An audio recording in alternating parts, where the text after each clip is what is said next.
Dear student, today I am starting consumer equilibrium from microeconomics for class 11th standard. Today your topic name is the consumer equilibrium from cardinal approach measured by two methods. First, consumer equilibrium in a case of single commodity. Second, consumer equilibrium in a case of two commodities. So let us start the first point, consumer equilibrium in a case of single commodity.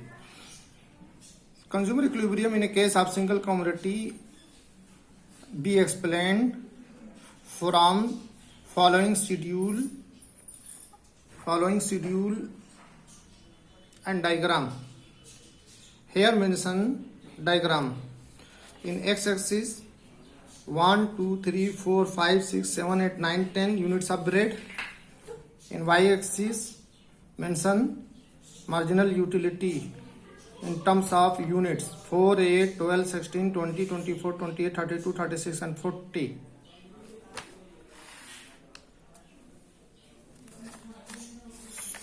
So the main condition is when MUX is equal to PX and law of mu operates, where MUX is equal to marginal utility of X commodity, PX is equal to price of X commodity, and following schedule is units of breads 1,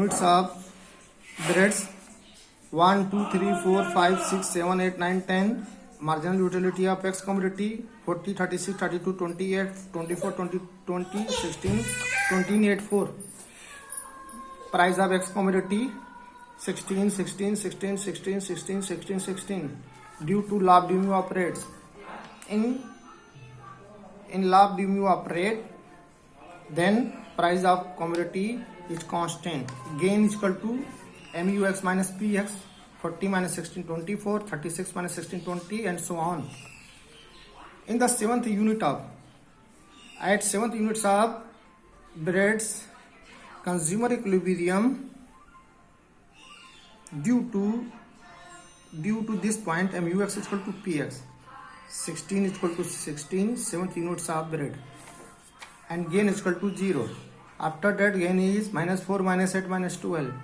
But the condition is 16 is equal to 16, MUX is equal to PX. At 7th unit of bread indicate to the consumer equilibrium. At 7th unit of bread, the consumer get maximum satisfaction due to MUX is equal to PX, 16 is equal to 16. I hope everyone understand. In Hindi version आज हम लोग consumer equilibrium microeconomics से पढ़ेंगे, जो कि कक्षा 11 के छात्राओं के लिए है। इसके पहले हमने कंज्यूमर इक्विलिब्रियम के मेजरमेंट के बारे में बताया था। आज हम लोग आगे बढ़ेंगे कि जो कार्डिनल अप्रोच का मेजरमेंट है ये भी दो तरीके से होता है। सब पहला है सिंगल कमोडिटी के लिए, दूसरा है डबल कमोडिटीज के लिए। तो सिंगल कमोडिटीज को सबसे पहले हम ले लेते हैं। सिंगल कमोडिटीज को हम एक्सप्लेन करेंगे डायग्राम और शेड्यूल के थ्रू। और यहाँ पर हम देख रहे हैं कि जो शेड्यूल है 1, 2, 3, 4, 5, 6, 7, 8, 9, 10 यानी कि ब्रेड की 10 इकाइयाँ हैं। और जो marginal utility of x commodity यानी ब्रेड की जो मार्जिनल यूटिलिटी है वो 40, 36, 32, 28, 24, 20, 16, 12, 8, 4 है। प्राइस ऑफ एक्स कमोडिटी 16, 16, 16, 16 है। प्राइस इसका कांस्टेंट है क्योंकि लाभ डीएमयू ऑपरेट हो रहा है। और जो गेन है वो MUX माइनस PX है। तो हम देखते हैं 24, 20, 16, 12, 8, 4, 0 है। 0 के बाद ये माइनस में चला जा रहा है, यानी कि 0 जो है ये दिखाता है कि यहाँ पर कंज्यूमर को मैक्सिमम सेटिस्फेक्शन या इक्विलिब्रियम अचीव हो रहा है। क्यों? क्योंकि MUX इक्वल टू PX है और जो उसका जो है सेटिस्फेक्शन, जो मैक्सिमम सेटिस्फेक्शन है वो इसके बाद जो है नहीं हो सकता। इसके बाद अगर वो करने का प्रयास करता है तो नेगेटिव में हो जाता है। तो इस तरीके से हम इसके हिंदी वर्जन में ये जो है शेड्यूल और डायग्राम के थ्रू जो है हम एक्सप्लेन कर लेते हैं। हम यहाँ पर हम देखते हैं कि लिखा हुआ है कि 7वें यूनिट पर ही जो कंज्यूमर को इक्विलिब्रियम मिलेगा, क्योंकि यहाँ पर 7वें यूनिट पर ही 7th यूनिट ऑफ ब्रेड पर ही 16 इक्वल टू 16 है, यानी MUX इक्वल टू PX और 16 इक्वल टू 16। और इसी को हमने जो है डायग्राम में भी दिखाया है कि नीचे एक्स एक्सिस पर ब्रेड की 10 इकाइयाँ दिखी हुई हैं 1, 2, 3, 4, 5, 6, 7, 8, 9, 10। और वाई कम्युनिटी पर जो है ब्रेड की मार्जिनल यूटिलिटी या सेटिस्फेक्शन को दिखाया गया है 4, 8, 12, 16, 20, 24, 28, 32, 36, 40।